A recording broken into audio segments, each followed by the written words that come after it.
6 శాసనాలు నేను ఈరోజు మీ ముందు ప్రతిపాదిస్తున్నా. నా తెలుగు కుటుంబంలో భాగంగా ఈ 6 శాసనాలు ఉంటాయి. మొదటిది తెలుగు జాతి విశ్వఖ్యాతి, 2 యువగలం, 3 స్త్రీ శక్తి, 4 పేదల సేవల్లో సోషల్ రీఇంజనీరింగ్, 5 అన్నదాతకు అండగా, 6 కార్యకర్తలే అధినేత. ఇవి మన 6 శాసనాలు. మొదటిది తెలుగు జాతి విశ్వఖ్యాతి. నేడు దేశంలోనే తెలుగుదేశం వల్ల తెలుగు వాళ్ళకు ప్రత్యేక గౌరవం, గుర్తింపు వచ్చింది. ఆనాడు అన్నగారిని బర్తరఫ్ చేస్తే ఢిల్లీలో మెడలు వంచి తిరిగి ముఖ్యమంత్రి అయ్యారు అన్నగారు. అదే తెలుగు జాతి పౌరుషం. తెలుగు వారిని ప్రపంచంలో పెట్టింది మన చంద్రన్న. కులం, మతం, ప్రాంతం అతీతంగా అన్ని రంగాల్లో ప్రపంచంలోనే నంబర్ 1 స్థానంలో తెలుగు జాతి ఉండాలి. అన్ని రంగాల్లో మన తెలుగువారు ముందు ఉండాలి. ఇది ఎజెండాగా పెట్టుకుని మనందరం పని చేయాల్సిన అవసరం ఉంది. రెండోది యువగలం. తెలుగుదేశం పార్టీలో యువతకు పెద్ద పీట వేస్తున్నాం. వేదికమైన మీరు చూస్తే అర్థమవుతుంది. మొన్న జరిగిన ఎన్నికల్లో 164 శాసనసభ్యుల్లో 88 మంది మొదటిసారి గెలిచిన శాసనసభ్యులు ఉన్నారు.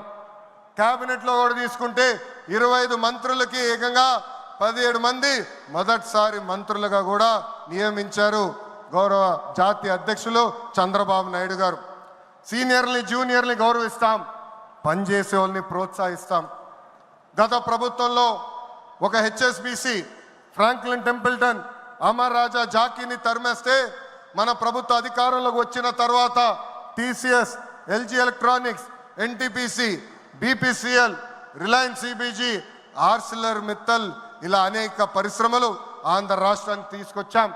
మెగా డిఎస్సి ప్రకటించాం. ఈ మెగా డిఎస్సి ద్వారా 16,347 ఉపాధ్యాయుల పోస్టులు వచ్చే నెల జూన్ మాసంలో కూడా మనం భర్తీ చేయబోతున్నాం. ఇంకా యువతకు 20 లక్షల ఉద్యోగాలు కల్పించే లక్ష్యంలో మన ప్రభుత్వం అడుగులేస్తుంది. మన రాష్ట్రంలో బలమైన యువశక్తి ఉంది. వారికి సరైన అవకాశాలు అందిస్తే దూసుకుని పోతారు. అన్ని రంగాల్లో వారికి ఉపాధి, ఉద్యోగ అవకాశాలు కల్పించడమే మన లక్ష్యంగా పెట్టుకుంటున్నాం. మూడోది స్త్రీ శక్తి. అన్న ఎన్టీఆర్ మహిళలకు ఆస్తుల్లో సమాన హక్కు కల్పించారు. మహిళలకి ఆర్థిక స్వాతంత్రం ఇచ్చింది మన చంద్రన్న. గత ప్రభుత్వంలో శాసనసభ సాక్షిగా తల్లిల్ని అవమానించారు. సొంత తల్లిని, చెల్లిని మెడబట్టుకుని బయటికి గెంటేశారు. అర్థమైందా రాజా? అర్థమైందా రాజా? ఉద్యోగ ఉపాధి అవకాశాల్లో మహిళలకు రిజర్వేషన్, మహిళలకు విశ్వవిద్యాలయాలు, దీపం పథకం ఇచ్చింది తెలుగుదేశం. రానున్న రోజుల్లో మహిళల్ని మరింత బలోపేతం చేసి స్త్రీ శక్తి ద్వారా మనం కృషి చేయాలి. పార్టీ పదవుల దగ్గర నుంచి అన్ని రంగాల్లో మహిళల్ని సమానంగా బాధ్యత, భద్రత కల్పించాలి. ఈరోజు నేను కొన్ని విషయాలు మీకు చెప్పాలనుకుంటున్నా. చట్టాలు, శిక్షల వల్ల సమాజంలో మార్పు రాదు. సమాజంలో మార్పు రావాలంటే మన ఇంట్లో మార్పు మొదలవ్వాలి.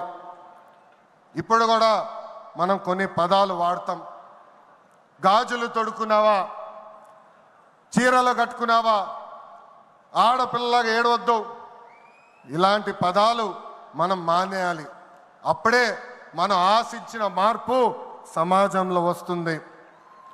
నేను ప్రతిపక్షంలో ఉన్నప్పుడు ఆనాడు ఒక మహిళా మంత్రి నాకు చీర గాజులు పెడతానని చెప్పారు. ఆనాడే చెప్పా ఆమెకి, చీర గాజులు పంపించండి, మా అక్క చెల్లెలకు పెట్టి వాళ్ళు కాలు మొక్కి ఆశీర్వాదం తీసుకుంటానని. నాలుగోది పేదల సేవల్లో సోషల్ రీఇంజనీరింగ్. పేదరికం లేని సమాజం తెలుగుదేశం పార్టీ లక్ష్యం. 2 రూపాయలకే కిలో బియ్యం, జంతా వస్త్రాలు, పక్కా ఇల్లు, పెన్షన్ ఇచ్చింది అన్న ఎన్టీఆర్. చాలని పెన్షన్ 5 రెట్లు పెంచారు. 200 రూపాయల నుంచి 1000 రూపాయలు చేశాం. ఒకే సంతకంలో 1000 రూపాయల పెన్షన్ని 2000 చేశాం. ఇప్పుడు ఏకంగా భారతదేశంలో ఏ రాష్ట్రంలో ఇవ్వని విధంగా 4000 రూపాయల పెన్షన్ మన చంద్రన్న అందిస్తున్నారు. ఇంతేకాదు డ్వాక్రా, దీపం, అన్న క్యాంటీన్ ఇచ్చింది మన చంద్రన్న. భారతదేశంలో ఏ నాయకుడు సాహసం చేయలా, కానీ మన నాయకుడు చంద్రన్న సాహసం చేసి ఎన్ని ఆర్థిక ఇబ్బందులున్నా ఇచ్చిన బాబు సూపర్ 6 హామీ నిలబెట్టుకునేందుకు ముందలికి అడుగులేస్తున్నారు. మన ప్రభుత్వ అధికారులకు వచ్చిన వెంటనే పెన్షన్ పెంచాం, మూసేసిన అన్న క్యాంటీన్లు తిరిగి ప్రారంభించాం, మెగా డిఎస్సి ఏర్పాటు చేశాం, వచ్చే నెలలో తల్లికి వందనం ఇస్తున్నాం, ఆగస్టు మాసంలో ఉచిత బస్ ప్రయాణం కూడా మన ప్రభుత్వం అందజేయబోతుంది. ఇప్పుడు ఏకంగా P4 కాన్సెప్ట్తో పేదరికం నుంచి కుటుంబాలు బయటికి తీసుకొచ్చేందుకు చేయూత అందిస్తున్నారు మన చంద్రన్న. తెలుగుదేశం పార్టీ ఆవిర్భావం తర్వాత బడుగు బలహీన వర్గాలకి ఆర్థిక రాజకీయ స్వాతంత్రం వచ్చింది. పార్టీకి పునాదిగా ఉన్న మన బీసీలకి ఏకంగా స్థానిక సంస్థల ఎన్నికల్లో 33% రిజర్వేషన్ అందించింది తెలుగుదేశం పార్టీ. అందరికీ ఆమోదంతో ఏకంగా వర్గీకరణ చేసింది కూడా తెలుగుదేశం పార్టీ. అందుకే ప్రతి వర్గానికి న్యాయం చేయాలి, సోషల్ రీఇంజనీరింగ్ చేయాలనే లక్ష్యంగా మనందరం పెట్టుకోవాల్సిన అవసరం ఉంది.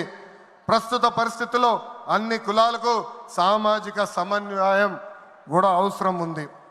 5వది అన్నదాతకు అండగా. రైతులు లేకపోతే సమాజమే లేదు. ఈ సిద్ధాంతం బలంగా నమ్మే పార్టీ తెలుగుదేశం పార్టీ.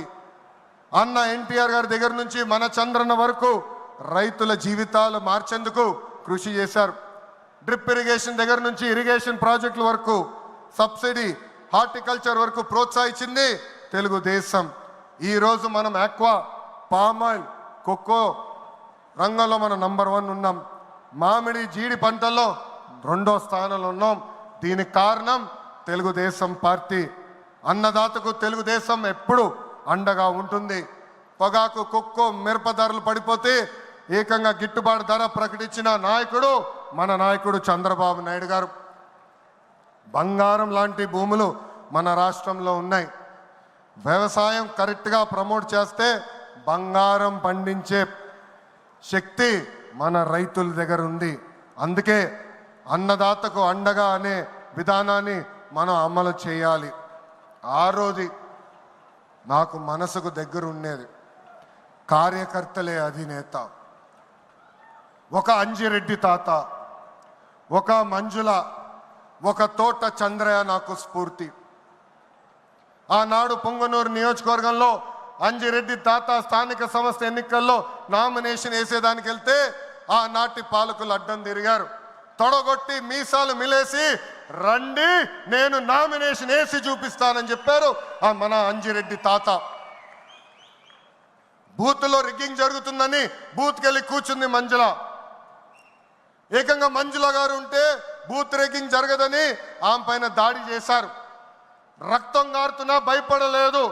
చివరి ఓటు పడే వరకు, ఈవీఎం బాక్స్కి తాళం వేసే వరకు ఆ బూత్లో నిలబడింది మన అక్క మంజుల. ఇంకా తోట చంద్రయ్య గారి గురించి ఎంత చెప్పినా తక్కువే. మనందరం చూసాం, నడివీధిలో ఆనాటి పాలకులు తరిమి తరిమి కొట్టారు. ఏకంగా డివైడర్ పెట్టి కత్తిని గొంతుకు పెట్టారు. ఒక్కసారి వాళ్ళ నాయకుడికి జై చెప్పమంటే జై తెలుగుదేశం, జై చంద్రబాబు నాయుడు అని చెప్పి ప్రాణాలు పోగొట్టుకున్నాడు తోట చంద్రయ్య. ఈరోజు నేను ఈ సభాముఖంగా గర్వంగా చెప్తున్నా, ఆంధ్ర రాష్ట్రంలో ఎప్పుడు జరగని విధంగా తోట చంద్రయ్య కొడుకు కూడా ఈరోజు మన ప్రభుత్వ ఉద్యోగం ఇచ్చింది. అందుకే తెలుగుదేశం పార్టీలో కార్యకర్తలే మన అధినేత. ఈరోజు మేమందరం ఈ వేదిక మీద నుంచున్నామంటే దానికి కారణం తెలుగుదేశం పార్టీ కార్యకర్త చెమట. ఆనాడు చంద్రబాబు గారు ఒక్క పిలిపిస్తే బాబు షూరిటీ భవిష్యత్ గ్యారంటీ చేశారు. నేను ఆనాడు నియోజకవర్గానికి వచ్చి మాట్లాడా, శంఖారావం చేయాలి, ప్రతి గడప తొక్కాలంటే మీరందరూ తొక్కారు. అందుకే కార్యకర్తలందరూ చెప్తున్నా, నాయకులు చుట్టూ తిరుగుతాం కాదు, ప్రజల చుట్టూ తిరగండి, మిమ్మల్ని ఎత్తుక్కుంటా వస్తుంది ఈ తెలుగుదేశం పార్టీ. కార్యకర్తలే తెలుగుదేశం పార్టీ బలం బలగం. దేశంలో ఏ ప్రాంతీయ పార్టీకి లేని విధంగా 1 కోటి మంది సభ్యత్వం, 1 కోటి మంది కుటుంబ సభ్యులు ఒక తెలుగుదేశం పార్టీకే సొంతం. పార్టీ ఆవిర్భావం నుంచి కార్యకర్తలకు అండగా నిలబడింది తెలుగుదేశం పార్టీ. ఈ వీడియో నచ్చితే లైక్ చేయండి. అలాగే మా ఛానల్ ని ఫస్ట్ టైం కనుక చూస్తున్నట్టయితే ఇప్పుడే సబ్స్క్రైబ్ చేసుకుని పక్కనే ఉన్న గంట సింబల్ ని యాక్టివేట్ చేసుకోండి. అప్పుడే మేము పెట్టే ప్రతి వీడియో మీకు నోటిఫికేషన్ గా వస్తుంది. అలాగే ఈ వీడియో పూర్తిగా చూసినందుకు ధన్యవాదాలు.